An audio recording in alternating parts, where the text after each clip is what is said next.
Oh God, you again. I don't even know. I can't do this anymore. I can't go on anymore. I mean, look at him. It's like he's laughing at me at this point. But you know what? We got 3 movies left, including this one. So we're gonna do this. The suffering will continue, Pinhead. Damn you.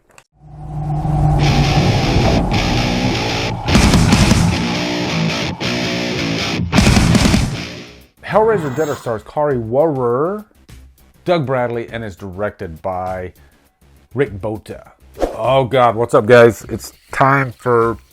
Why do I do this to myself? It's time for another Hellraiser review. Hellraiser DEADER, that's what we're going to talk about. I sound really upset right now. But God damn it, this franchise, it just drives me crazy. First, before we get into the review, a couple quick shout outs. One for Matthew Meyer, who sent me a really nice Blu-ray gift. I appreciate that, Matthew. Really cool. He was also in my recent Sleepaway Camp Revisited review. His Stardust review was in there. If you want to follow me on Stardust, be sure to do that. Also, Sega CD Universe. Vampire Mike, who's also a good friend of mine. He's on Killer Flicks. And he actually has a channel, Sega CD Universe.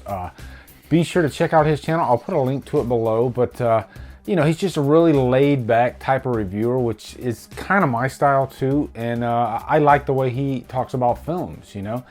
And you know what? While we're at it, I'll go ahead and give a shout-out for Sinister Cinema Reviews. My good buddy Jason Smith. His channel's really growing. And the guy's gifted. I mean, he literally is going through all the Hellraiser reviews. And he started like a few days ago, maybe a week ago, and he's already like past DEADER. I think he just has such an amazing memory to, for me, I have to watch a movie and then get all my my feelings about that movie out after, but I have like a little window there. And if I don't watch the movie beforehand, I can't do that. I'm not gifted like Jason is. So definitely check out his channel too. I'll post a link below. But anyway, on to Hellraiser DEADER. Quick plot synopsis for you guys. It stars Kari Wuhrer. She plays Amy. She is an investigative reporter slash photographer, and she is sent to Bucharest to study this case. There's this videotape that was found, and it involves this ritualistic murder. And so she goes and investigates this murder and finds the girl Maria, who's already dead. She's a corpse. But she finds the lament configuration box. She opens the box, and then of course she goes down this destructive path that only Pinhead can muster. It's more like these waking dreams that she's having, and that is one of my problems with the movie. We'll get into that. But there's also this character named Winter that she's on the hunt for, and he has this kind of cult following that they call Deaders. And these are people that he uses. He kills them pretty much and then brings them back to life so he could have power in hell. Now, where does this story of Hellraiser DEADER come from? Really, this, like the previous few Hellraiser movies, was a script that was sitting on Dimension's desk that has nothing to do with the Hellraiser storyline whatsoever. And they thought, hey, let's plug Pinhead in there like we did the last couple movies. Which is lazy, if you ask me. Shame on you, Dimension Films. Please allow me to segue, to talk about Pinhead the character for a second. If you had a lineup of like 5 of the greatest horror icons, knowing nothing about them, and you had to pick one of those that you would like to see a movie with that character. Again, knowing nothing about, you know, their movies. More times than not, you'd probably pick Pinhead because he is so visually striking. You should be able to make a phenomenal movie with this character. But for some reason, they screw it up every single time. And it's like a pain to get through these movies. It's really sad, to be honest. I mean, like I said, Pinhead, I love the guy. He's insane looking. He's ultra powerful. I mean, he has everything that the greatest villains should ever have. So why can't they pull out a good movie out of this guy? I don't know. Now, I do have my own opinions about how to get a good Hellraiser movie because the first 2 Hellraiser movies are great. And I think what they need to do is actually start with that character and work your way out instead of starting with a script that has nothing to do with Hellraiser and then bringing Pinhead in there. And it's painfully obvious when you watch these movies too that Pinhead once did not belong to this story.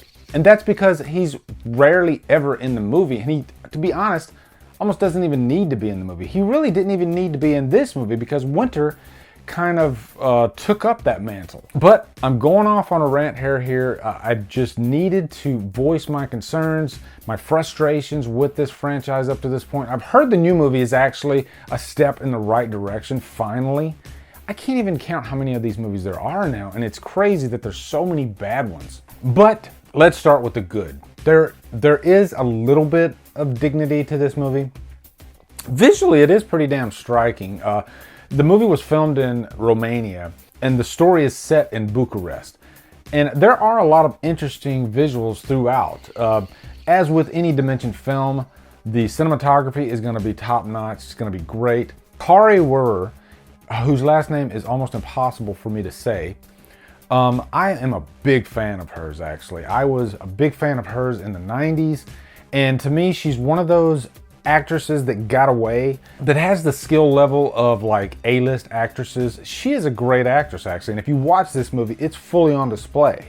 She doesn't have much to work with, but what she does have to work with, she does a great job. Luckily, she does keep you interested throughout most of the movie. The plot doesn't, but she does. And also you have this like underground subway. It's really like this criminal underworld, and there is like debauchery and sex and all this really interesting stuff, visually stimulating. That whole segment I actually liked, and this is the segment where Kari Wuhrer's character Amy is going to talk to this guy Tony, and he pretty much tells her, you're getting yourself into some crazy shit and you probably don't want to. But, you know, talking about interesting visuals, there is one scene in like a bathroom with Kari Wuhrer, and she is pretty much screaming through the whole thing. It's really bloody, and it's during one of those like waking dream sequences. And my problem with these waking dream sequences is they're between reality and fantasy.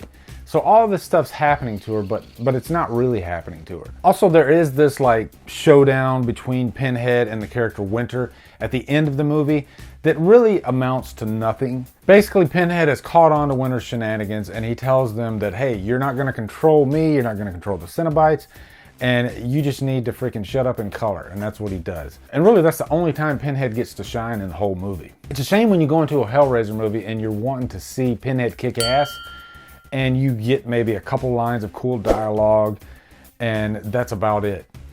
And then you see some chains, you know, jump out. Clive Barker really had nothing to do with this story whatsoever. It's based off his characters, it's based off his story, but sadly, he has no involvement.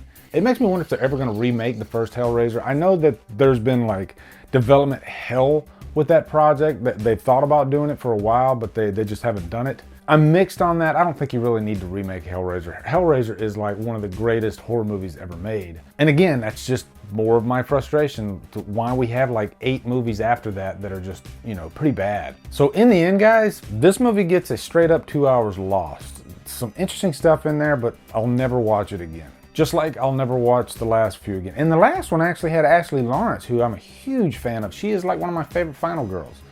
And I'll never watch that one again.